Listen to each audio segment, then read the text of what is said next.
Alrighty, y'all. Hello and welcome back to Great Drivers Abroad, this time in European countries. We have looked at this, although it's been a very, very long time, and it's going to be more broad topics. Taxi drivers, just good motorists, bus drivers, whatever we can find. Let me tell you, someone who is a lifelong gearhead and, has much respect for any good driver, whether it be race car drivers or, the neighbor down the street. If they're a good driver in some pretty intense scenarios, they got my respect. Driving in European streets looks awesome, but some of them look very intimidating and difficult. So let's just buckle up and get into this. All right, first up, we have the caption says, "I am impressed with this driver in Lisbon, Portugal." Take a look at this. Oh my God. Wow, there's going to be a lot of round of applause here, okay? First one. That is very impressive. I'm going to let it roll again. You can see these beautiful streets, right? Like the stone streets, of course, the buildings, very aesthetic. But as an American, when I see this street, if you picture the bus not being there, if I just see this street, right, I think, wow, that is beautiful. It's also very narrow. This is a sharp corner. I don't picture a bus or any large vehicle ever stepping foot here. You know what I mean? Like, this is not what I would ever picture. Not to mention, there's bollards around. There's a building right there. There's pedestrians walking. Yeah, to me, this is beyond impressive. Everyone thank your bus drivers. I mean, this guy is pretty chill and relaxed, too. He's just steering in there. I mean, I feel like driving a bus is extra difficult, even compared to like certain semi-trucks or bigger trucks, because, the steering wheels are actually behind you. And I've never driven a bus like this, of course, but I've driven smaller, heavy equipment in some of my old jobs. And when the steering wheels are behind you, unlike most passenger cars, it feels very odd to me. I think it feels very weird. So, like, you'll notice he still has space in front of him, so he has to watch out for these corners, the front of the bus, but his steering wheels are back here, so the sensation's got to be weird when you're turning the wheel. It almost feels like a slight delay or something. To me, it feels like it's not as precise as, like, driving a passenger car. Look at that front overhang, right? He's also, of course, got to watch the rear, It's still a long bus. It's not even that big of a bus, but it's still big enough to where you got to be careful. This is really cool. Okay, we have this one, boarding the Eurotunnel. We are in a Mercedes bus. Very cool. So, Jack, how are you feeling?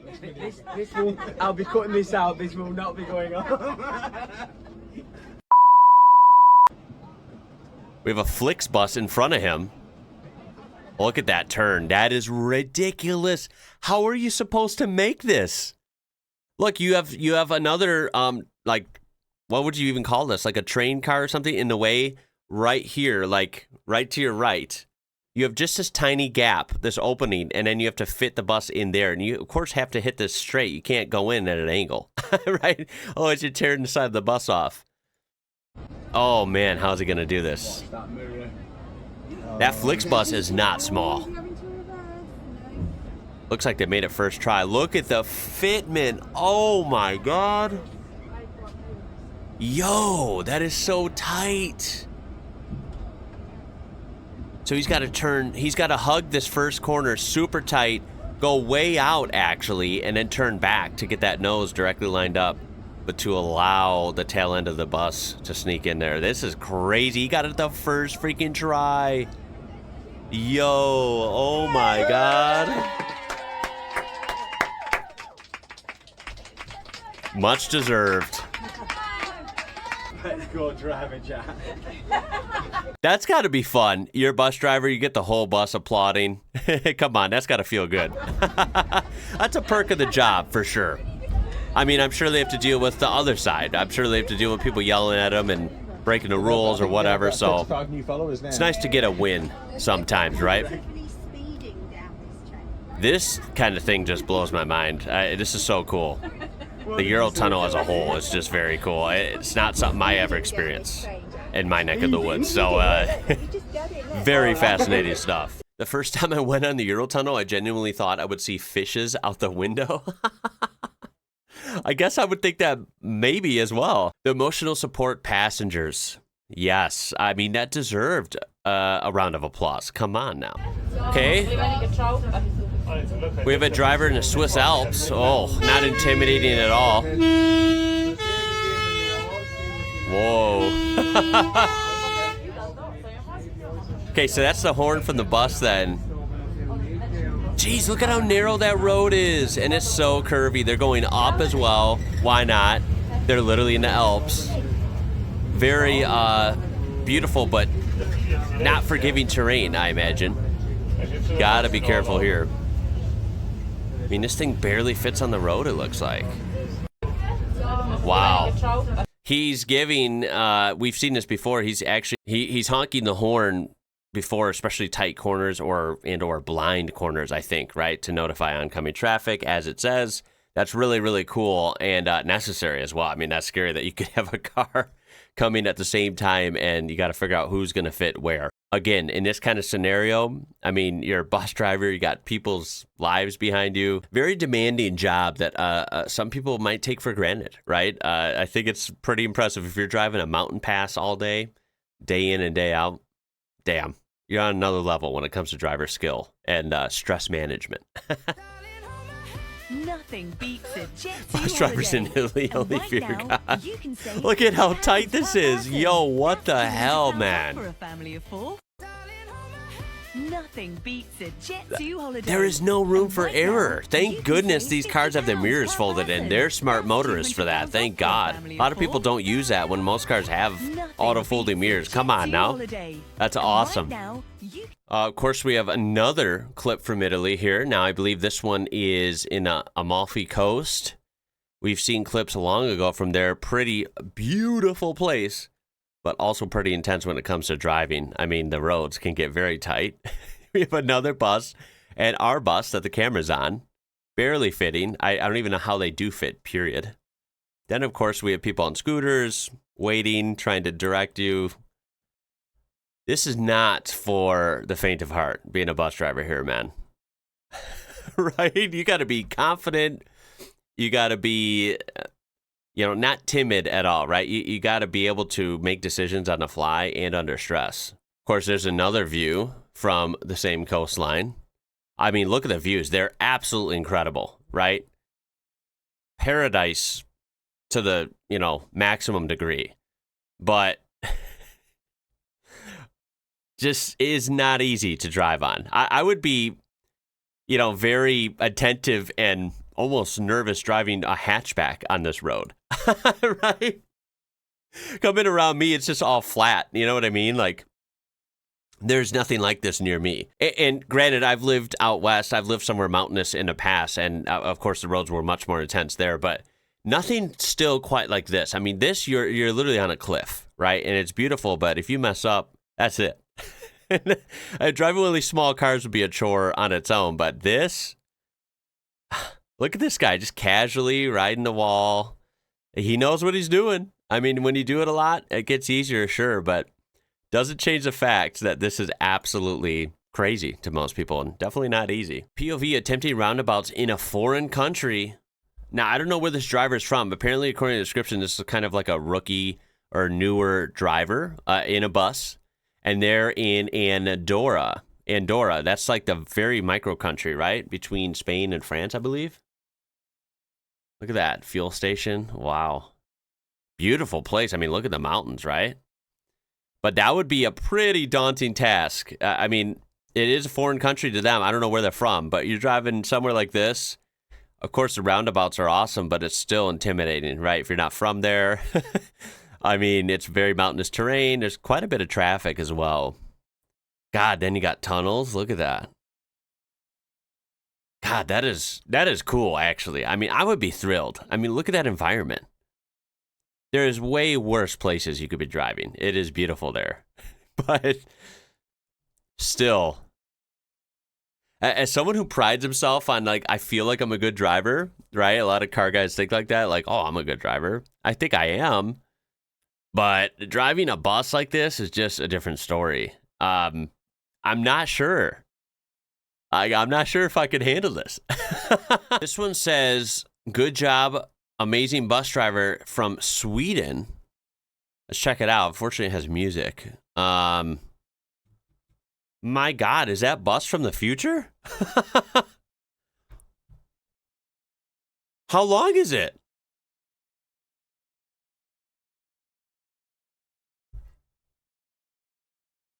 Wow, you can tell I am American sometimes.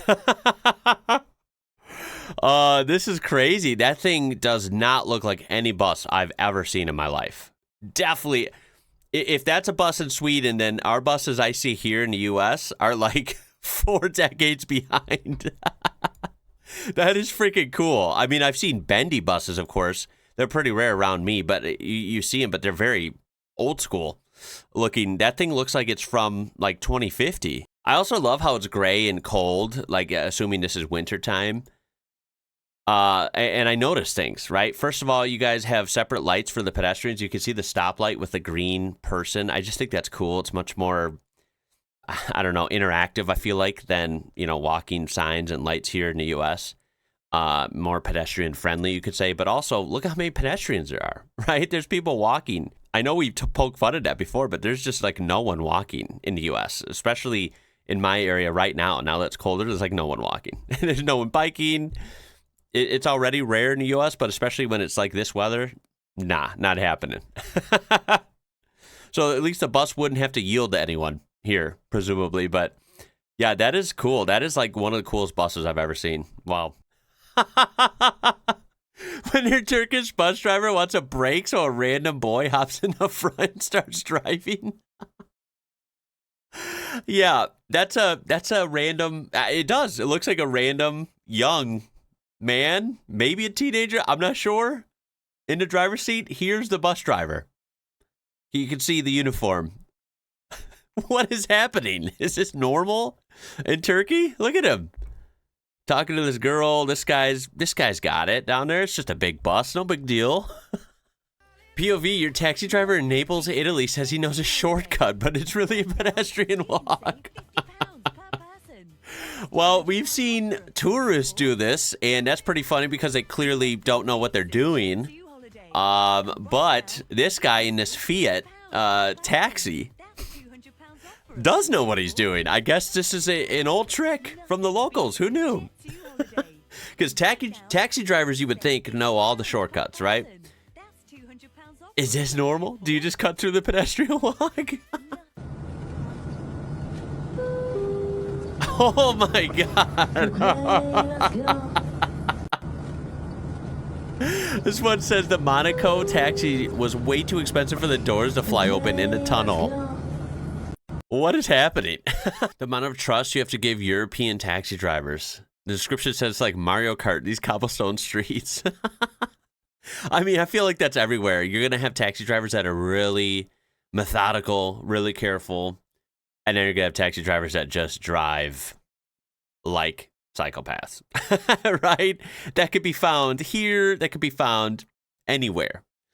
So I imagine it probably hits different in European countries and roads as an American. Nonetheless, you got to trust the process, right? Fucking business. Mind your business. Blah, blah, blah. Why do I feel like... First of all, I'm a car nerd, so naturally, weird cars I really like. And the London taxis, right? The London cabs, like, they're so cool and unique to me because, of course, we don't have those here.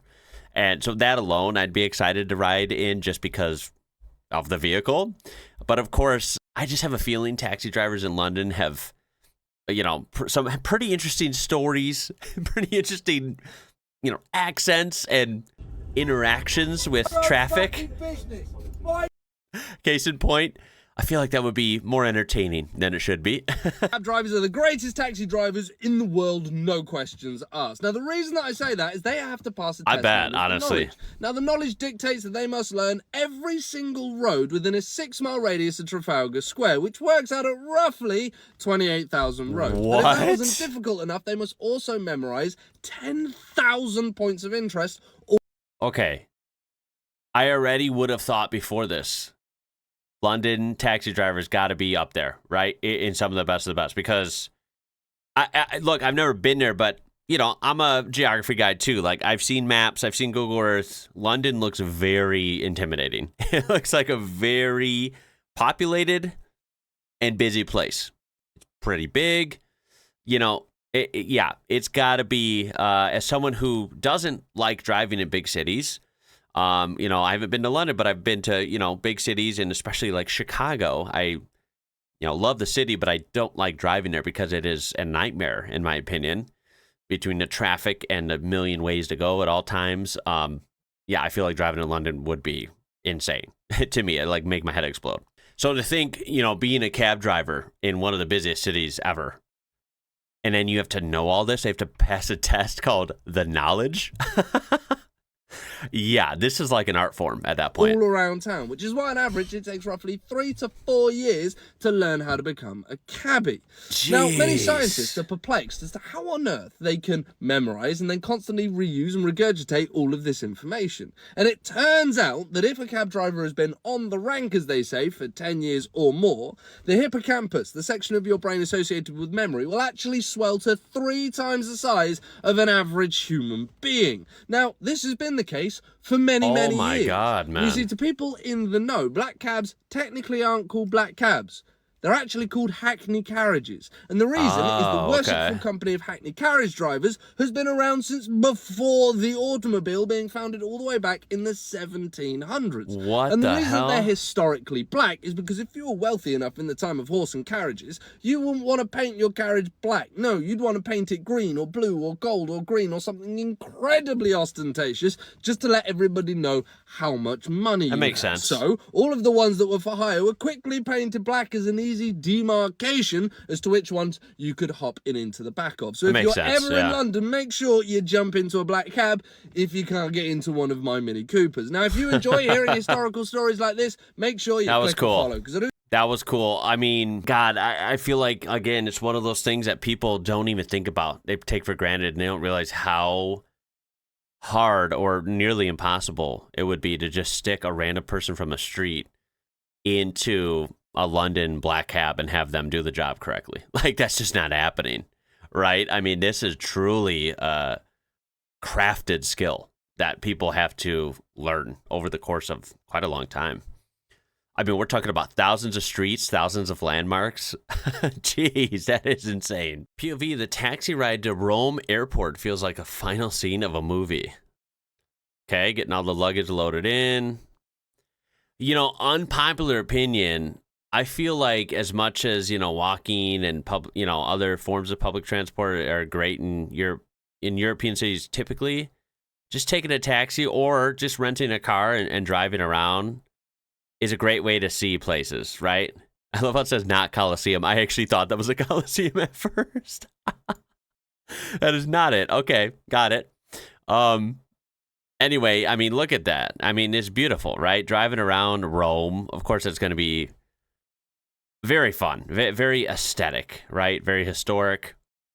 And, you know, getting to see it kind of in motion, you know, so you see it more in a shorter time span, I feel like would be great, right? Now, of course, down on the ground, you know, walking places, taking in all the sights, the smells, the energy, right? Of course, that's always the best. But it would be fun to kind of do a base run in a car first. I feel like that'd be great. And this is a masterclass. Look at that skill, reversing a B train like it's nothing. And check out the equipment. They've got axle lifts on both the truck and the trailer. Wow. So nothing breaks and the tires don't get shredded. That's just next level efficiency.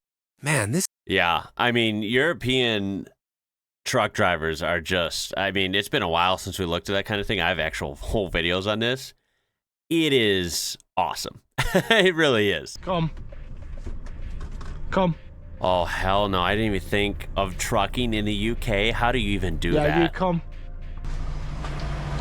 I mean, he's got to kind of direct them. He's in the big vehicle. Look here, see what I mean? See what I mean? You all clear, boy? All right. Wow. Yo, this is crazy. Hold on. Those roads are so narrow, man. Let me have a look at this, because I don't think that's the way we gotta go. How are you supposed to make that turn? Suitable. It'd be alright turning there, but before I turn or It's in anything, a doff. I'm gonna have a look on Google Maps and find out if that's the right way or not. Right, this is why you always check when you Holy get crap, a dude. little bit like not too sure about stuff, because getting in there, that is not the way for me to go straight ahead. We're gonna go past. Whoa, mate. Oh, Jesus. they were coming wow. kind of hot, I know it's a no? poor car, but like slow down a bit. Jeez. Very good, boy. That thing looked like a Yeah. toy compared to this truck. Yo, this is crazy. I love how you used to pull off here. There's literally a wall there. You just gotta, yeah, he's gotta direct them through. Otherwise, they're just gonna be in the way. Holy smokes, that truck, that plow truck came flying by. What the hell? How are you even supposed to drive in this? This is trucking in Norway. My goodness. That is scary as hell. You could barely see the road. It looks like you're driving on clouds. No way, man. That is the worst when you have drifting snow, right? I mean, you clearly have snowfall. The wind is blowing the stuff right across the roadway. How freaking scary, bro. At night? No. No way. I don't think people, as someone who lives somewhere that gets snow a few times a year, just a few, rarely we get it this bad, but I have seen it this bad. Driving like in this kind of stuff is just not fun at all, right? It's not safe. It's not fun. Driving a truck with a cargo, I can't even imagine, right? I mean, just what the hell, man? This is crazy. You're sharing the road, getting blown snow at, all across the front of your truck from other trucks, plow trucks. This is incredible. He's going for a pass here. He's overtaking that guy in the snow. I mean, look at the landscapes. It's magical, but very scary as well. Final round of applause for anyone trucking in Norway and this kind of environment, and you're getting the job done. Stay safe out there. Round of applause. I mean, look at that badass plow truck as well. I'm going to cut it there. I think that's a great one to end on. I got much respect for drivers. We didn't even show some other great drivers we've looked at before. Ambulance drivers, police drivers, first responders, that type of thing. I mean, they're on another level, fire trucks, that kind of thing. But of course, just truck drivers, taxi drivers, bus drivers. They're the ones getting the hard jobs done when many people don't, maybe even realize it. So day in and day out, they're keeping things rolling. So I think that's very cool. I hope you enjoyed this and found it educational. I would love to do more like this. So, let me know how you liked it. And I appreciate you watching. It's going to be it for this one. My name is Ian. You're watching IWrocker. Until next time, y'all. Stay safe out there. I'll catch you later.